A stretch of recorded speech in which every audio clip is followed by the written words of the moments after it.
j'ai eu le grand honneur d'être reçu par le ministre des Hydrocarbures, le ministre Bruno Itoie, que je connais bien depuis fort longtemps, très nombreuses années, qui a toujours été bienveillant à mon endroit depuis fort longtemps.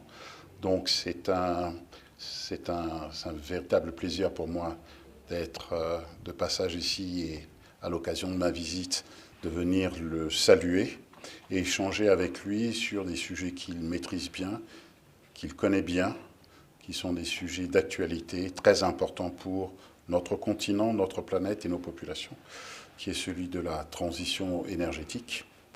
La question du réchauffement de la planète est un sujet qui est d'actualité, que nous vivons tous, que nos populations vivent et ressentent.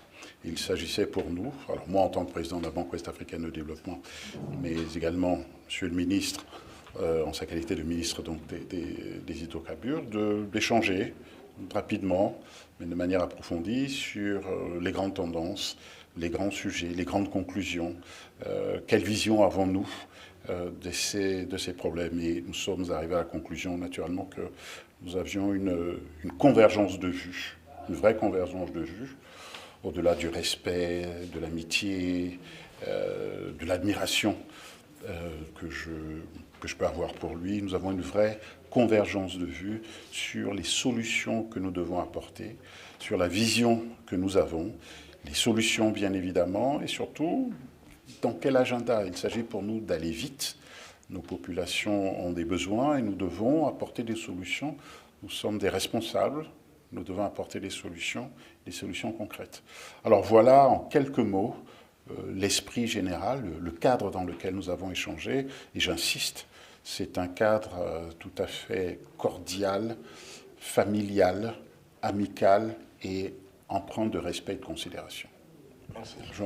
Sans avoir à déflorer le sujet, puisque j'aurai l'occasion, ce que Monsieur le ministre disait, j'aurai l'occasion d'intervenir de manière approfondie sur ces questions. Mais il est important que l'on puisse s'exprimer sur ces sujets et j'aurai l'occasion de vous donner de manière très, très claire la façon avec laquelle la Banque ouest-africaine de développement gère ce sujet, quelles sont les actions qu'elle mène de manière très concrète en donnant des exemples très précis parce qu'encore une fois, il s'agit pour nous d'être une institution d'action.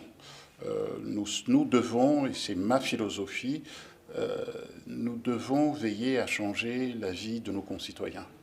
Ne pas arriver à changer la vie de nos concitoyens rend notre action vaine.